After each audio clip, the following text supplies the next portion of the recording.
Okay, testing 1, 2, 3.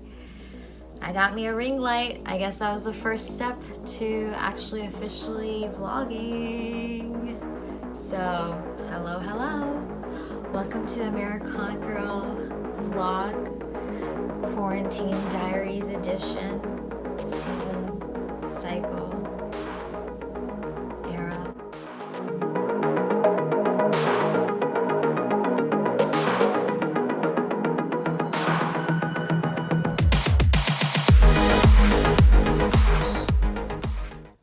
Okay, so I really don't know how to vlog, so I guess it's just me talking randomly to you.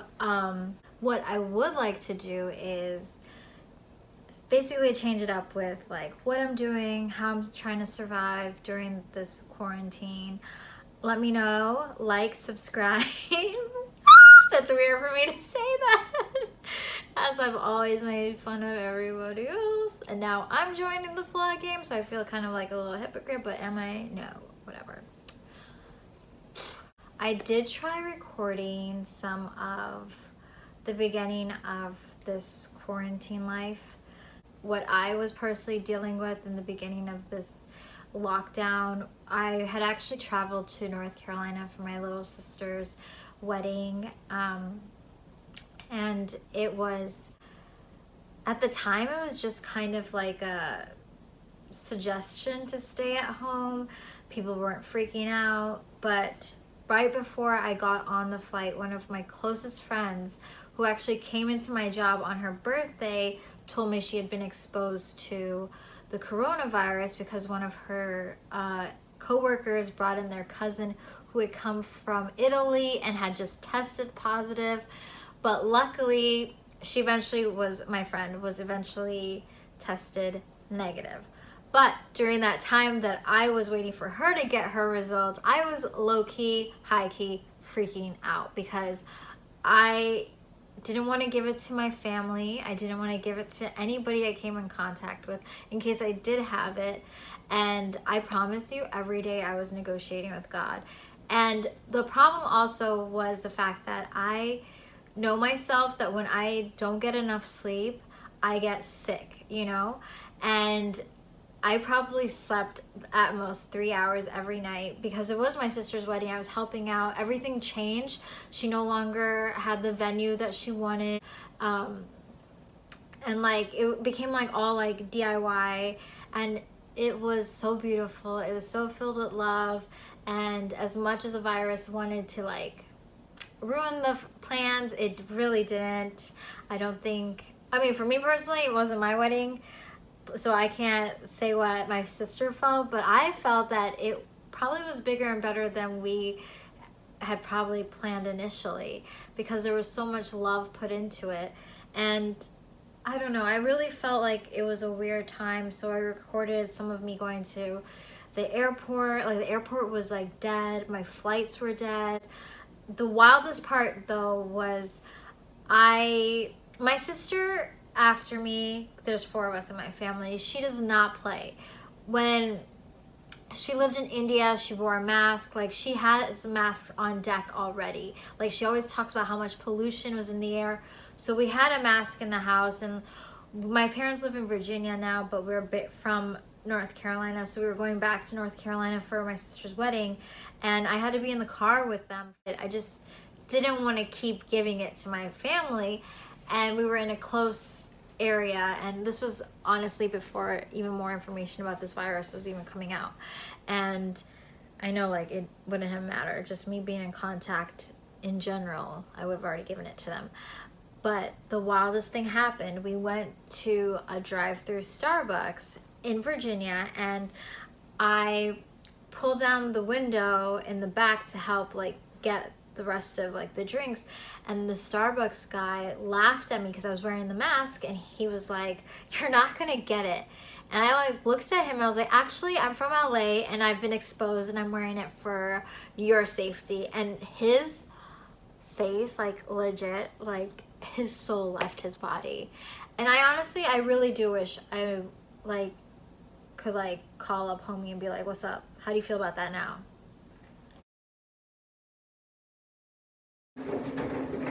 Well, I look like a hot mess, but I'm here at home in DC with my parents. I thought I'd vlog about this quarantine. It's day 4, but I'm actually flying back to LA today.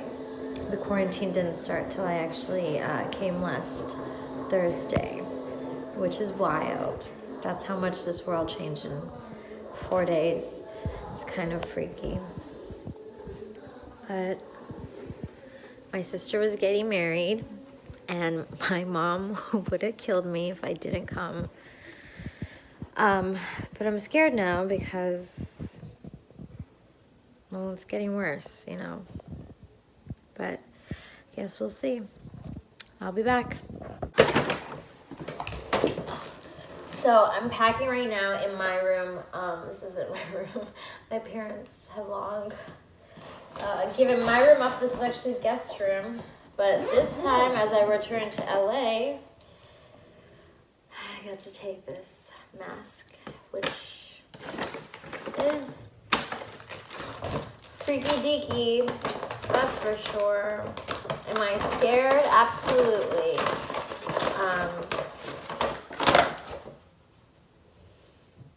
But I refuse to believe this is a new normal. Let's just put it that way. I've read, I think Harvard or Johns Hopkins just came out with a report that it's basically might be till 2022 that we can be out in the open again. I'm definitely treating this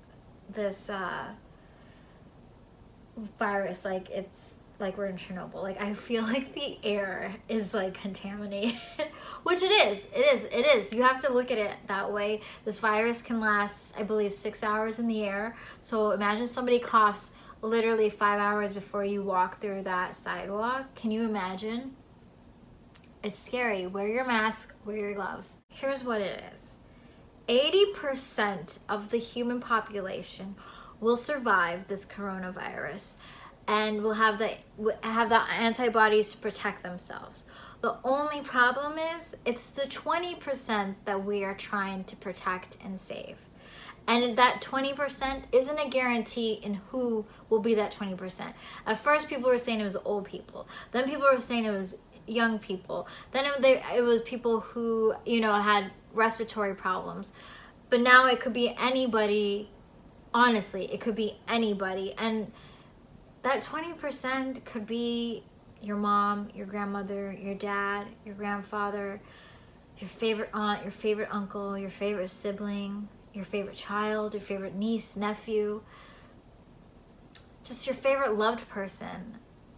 Or it could be you. And those are chances and those are odds I don't think anyone should want to play.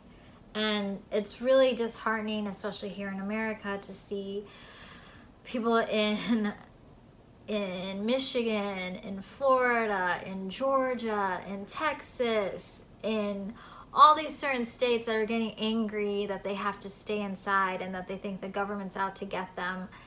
And I don't know, maybe it's because I am of Indian descent, but I find it really weird and very unsettling that people are trying to challenge doctors. And I brought up the point of being Indian because in my culture, like, Indians really treat doctors like literally right. They're right under God. Like, it's God and the doctors. I'm not even playing. And it's just funny because this virus is really teaching everyone how, like, no one's complaining about immigrants now, are they?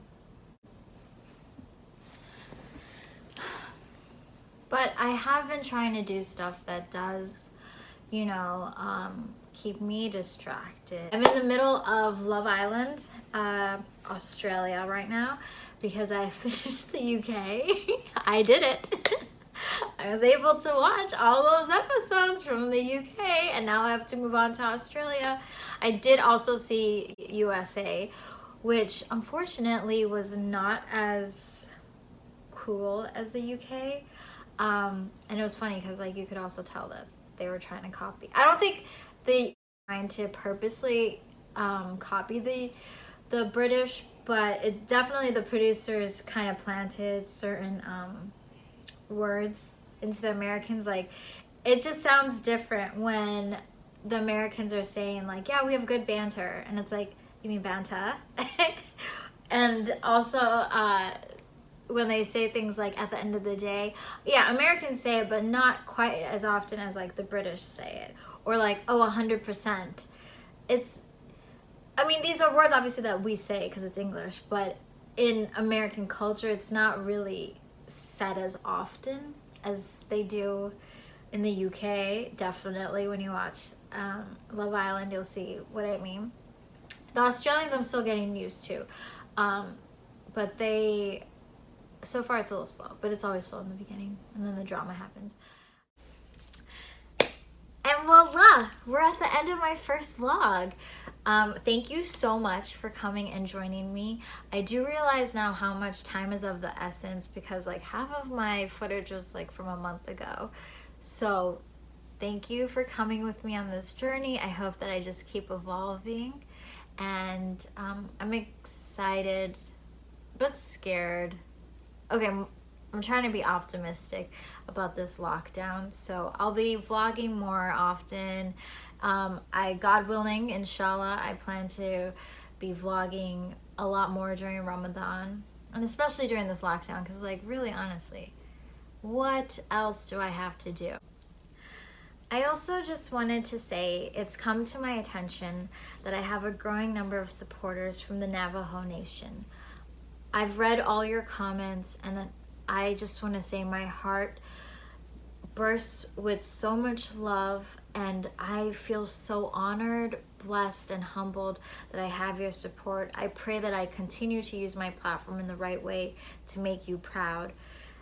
And I hope what I'm about to say doesn't offend anyone. I'm sorry if it's not articulate, and please educate me if I say it the wrong way. I want to know how to say this the right way if I am saying it the wrong way. But I am American, but I'm also American of Indian descent. My parents are from South India, and as an American, I've been taught throughout school that the colonizer Christopher Columbus came to America looking for India, but instead met the Native Americans, which began a very painful history for our Native Americans. And if you got to listen to the recent episode of my podcast, episode 2 of season 2, I do a really quick true crime story with August. And if you know me, I'm a huge fan of true crime. But I would be remiss if I sat here and I didn't speak about an epidemic that has engulfed Canada and the United States that truly, honestly, no one talks about. And that is the missing and murdered Indigenous women epidemic. In the United States alone, Native American women are more than twice as likely to experience violence than any other demographic.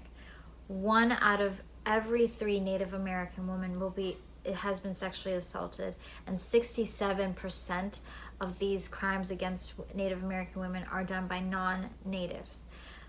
This is already too huge of a number, and it offends me as an American that these are statistics that we have to look up, that these are not issues that are on the forefront when we talk about crime in America.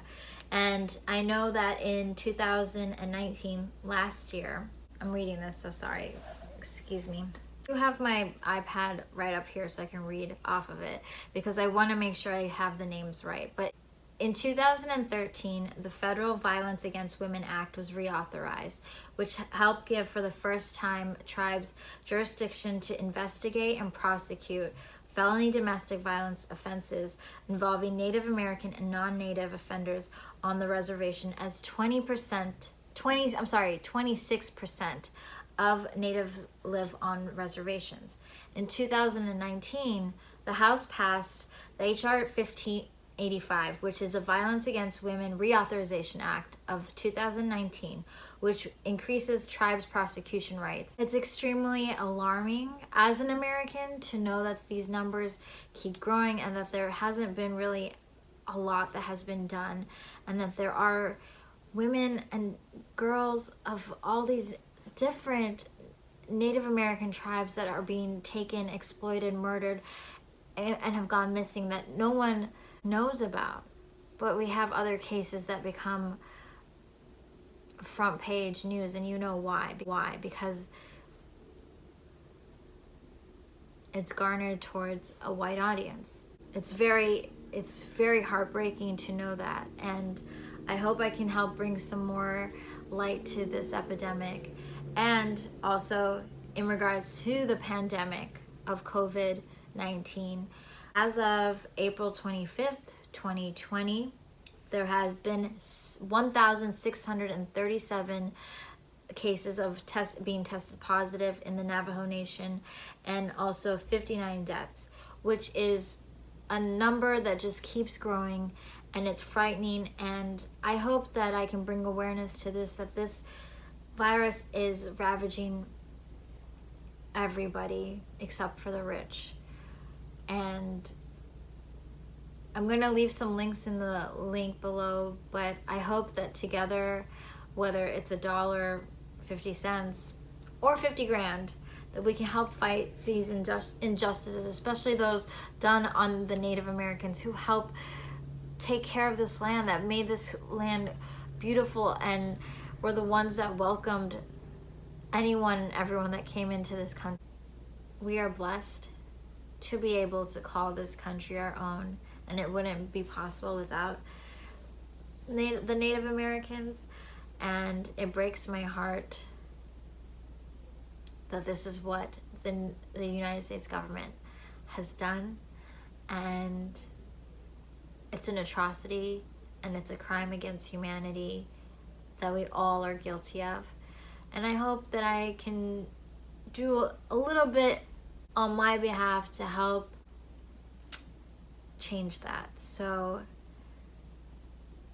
thank you for joining me. I hope that you are safe. I hope that you are wearing your mask, staying in, practicing social distancing, and we'll get through this together. I'll talk to you soon. Bye.